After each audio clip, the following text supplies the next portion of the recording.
Hello, स्वागत करता हूँ आप सभी का हमारे यूट्यूब चैनल पर। हमारे यूट्यूब चैनल पर आप पहली बार आएँ तो हमारे यूट्यूब चैनल को सब्सक्राइब करें, साथ ही साथ बेल आइकन को भी ऑन करें। हम लोग पढ़ने वाले हैं कक्षा 6 हिंदी वसंत पार्ट 11, जो देख कर भी नहीं देखते। एक ऐसी कहानी हेलन केलर की, जो देख कर भी नहीं देखते। वो मतलब वास्तव में वो देख नहीं पाती थी, लेकिन वो सब कुछ देख लेती थी। तो यही उनके ऊपर पूरी कहानी है, हेलन केलर। तो हम लोग पढ़ने के लिए तैयार हैं, तो हम लोग पढ़ते हैं। कभी कभी मैं अपने मित्रों की परीक्षा लेती हूँ, ये परखने के लिए कि वह क्या देखते हैं। हाल ही में मेरी एक प्रिय मित्र जंगल की सैर करने के बाद वापस लौटी। मैंने उनसे पूछा, आपने क्या क्या देखा। हेलन केलर कहती हैं कि कभी कभी मैं अपने मित्रों की परीक्षा लेती हूँ।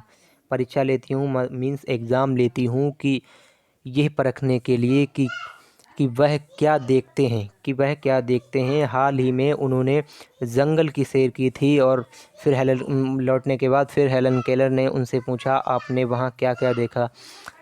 तो उनके मित्र ने बताया, कुछ ख़ास तो नहीं, उनका जवाब था।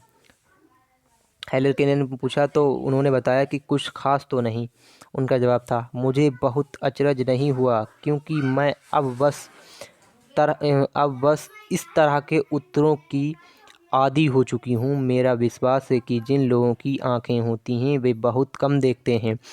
लेखिका कहती हैं, यानी हेलन केलर कहती हैं कि जिन लोगों की आँखें होती हैं, मीन जो लोग देखते हैं, सारी दुनिया देखते हैं, आँखें होती हैं, तो वो लोग बहुत कम देखते हैं। लेखिका कहती हैं वो लोग बहुत कम देखते हैं। मुझे अचरज नहीं हुआ कि उन्होंने ये जवाब दिया कि मैंने कुछ खास तो नहीं देखा। विश्वास है कि जिन लोगों की आँखें होती हैं वे बहुत कम देखते हैं। क्या ये संभव है कि भला कोई जंगल में घंटा भर घूमे घूमे और फिर भी कोई विशेष चीज़ ना देखे। हेलन केलर कहती हैं, क्या यह संभव हो सकता है कि कोई घंटा भर जंगल में घूमे और वो कोई विशेष चीज़ ना देखे। मुझे जिसे कुछ भी दिखाई नहीं देता। सैकड़ों रोचक चीज़ें मिलती हैं जिन्हें मैं छू कर पहचान लेती हूँ। लेखिका कहती हैं कि मुझे जिसे कुछ भी नहीं दिखाई देता, वो कुछ नहीं देख सकती हैं, लेकिन सैकड़ों रोचक चीज़ें मिलती हैं जिन्हें मैं छू कर पहचान लेती हूँ।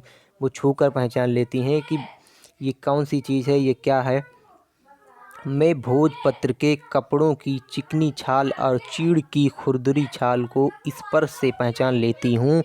बसंत के दौरान मैं टहनियों में नई कलियाँ खोजती हूँ। मुझे फूलों की पंखुड़ियों की मखमली सतह छूने और उनकी घुमावदार बनावट महसूस करने में अपार आनंद मिलता है।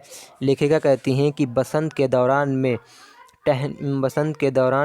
टहनियों में नई कलियां खोजती हूँ। लेखिका कहती हैं कि बसंत के दौरान मैं टहनियों में नई कलियां खोजती हूँ। मुझे फूलों की पंखुड़ियों की मखमली सतह छूने और उनकी घुमावदार बनावट महसूस करने में अपार आनंद मिलता है, यानी खुशी मिलती है, हर्ष मिलता है, उल्लास मिलता है। तो इस दौरान मुझे प्रकृति के जादू का कुछ एहसास होता है। लेखिका कहती हैं कि इस दौरान जब मैं बसंत में पंखुड़ियों को छूती हूँ, मखमली सतह को घुमावदार बनावट महसूस करती हूँ, तो मुझे इस दौरान कुछ प्रकृति के जादू सा महसूस होता है। एहसास होता है कि प्रकृति में कोई जादू है। लेखिका कहती हैं कि प्रकृति में कोई जादू है, मुझे ऐसा एहसास होता है। कभी जब मैं खुशनसीब होती हूँ तो टहनी पर हाथ रखते ही किसी चिड़िया के मधुर स्वर कानों में गूंजने लगते हैं। अपनी अंगुलियों के बीच झरने के पानी को बहुत बहते हुए महसूस कर मैं आनंदित हो उठती हूँ। लेखिका कहती हैं, झरने के पानी को मैं महसूस करती हूँ उंगलियों के बीच, तो मैं आनंदित हो उठती हूँ।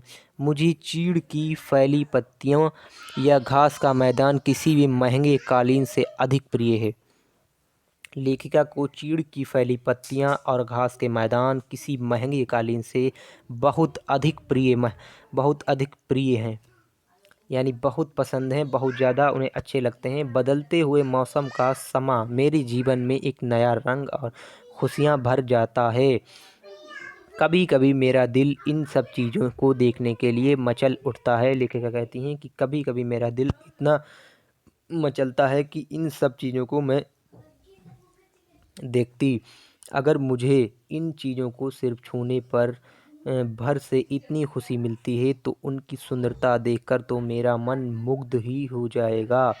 परंतु जिन लोगों की आंखें हैं वे सचमुच बहुत कम देखते हैं। इस दुनिया के अलग अलग सुंदर रंग उनकी संवेदना को नहीं छूते। मनुष्य अपनी क्षमताओं को की कभी कदर नहीं करता। लेखिका कहती हैं कि जिनकी आंखें हैं वो सचमुच बहुत कम देखते हैं। मनुष्य के पास, लेखिका कहती हैं कि मनुष्य के पास जो चीज़ होती है मनुष्य उसकी कभी क्षमताओं की कदर नहीं करता। वह हमेशा उस चीज़ की आस लगाए रहता है जो उसके पास नहीं है। मनुष्य, लेखिका कहती है, मनुष्य उसकी आस लगाए रहता है जो उसके पास नहीं होता। जो होता है उसकी कभी कद्र नहीं करता। ये कितने दुख की बात है। लेखिका कहती हैं ये कितने दुख की बात है।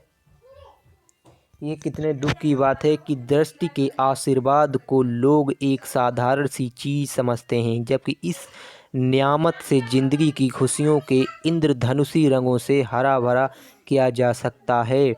लेखिका कहती हैं ये कितने दुख की बात है कि दृष्टि के आशीर्वाद को लोग एक साधारण सी चीज़ समझते हैं। यानी दृष्टि ने जो हमें आशीर्वाद दिया है, जो हमें नेमत दी अता की है, यानी जबकि इस नियामत से ज़िंदगी को खुशी के इंद्रधनुषी रंगों से भरा जा सकता है। इस नियामत से हमें ज़िंदगी की खुशियों को के इंद्रधनुषी रंगों से भरा जा सकता है। ये पार्ट इसकी लेखिका है पार्ट की हेलन केलर। और आप लोग नीचे देख सकते हैं लेखिका के बारे में हम लोग ये भी पढ़ लेंगे। हेलन केलर 1880 से 1968, अमेरिका। एक ऐसा नाम है जो घोर अंधकार के बीच भी रोशनी देता रहा। उनकी आंखें नहीं थी, वो कभी जन्म से शायद नहीं देख पाती थी। कल्पना करो कि जो ना सुन सकता हो ना देख सकता हो फिर भी वह लिखना पढ़ना और बोलना सीख ले, भरपूर आशा आकांक्षा के साथ जीवन जीने लगे और उसके योगदान दुनिया के लिए यादगार बन जाएं। ऐसी थी हेलन केलर। जब वे 1.5 वर्ष की थी, बचपन की एक गंभीर बीमारी की वजह से उनकी देखने और सुनने की शक्ति जाती रही, लेकिन उन्होंने हार नहीं मानी। कॉलेज के दिनों में ही प्रकाशित अपनी आत्मकथा स्टोरी ऑफ लाइफ में वे लिखती हैं, मुझे ये तो याद नहीं कि ऐसा कैसे हुआ, लेकिन ऐसा लगता था कि रात कभी ख़त्म क्यों नहीं होती और सुबह क्यों नहीं आती। दुनिया की सभी भाषाओं में इस किताब के अनुवाद हुए हैं। इसके अलावा भी उनकी 10 पुस्तकें और सैकड़ों लेख प्रकाशित हुए हैं। उन्होंने दुनिया भर में घूम घूम कर अपने जैसे लोगों के अधिकारों और विश्व शांति के लिए काम किया। हेलन केलर भारत भी आई थीं। हेलन केलर इसकी लेखिका हैं। और आप पार्ट पूरा हो चुका है। जो देखकर भी नहीं देखते, अगर ये पार्ट आप लोगों को पसंद आया तो अपने दोस्तों के पास, अपने घर वालों के पास, अपने सभी अ, पड़ोसियों के पास आप लोग शेयर करें, साथ ज़्यादा से ज़्यादा शेयर करें। और अगर हमारे चैनल पर पहली बार आए हैं, हमारे चैनल पर नए हैं, तो हमारे चैनल को सब्सक्राइब करें, साथ ही साथ बेल आइकन को भी ऑन करें, क्योंकि यहाँ मिलेगी आप लोगों को पढ़ाई से रिलेटेड और नॉलेज से रिलेटेड हर एक वीडियो। Thank you.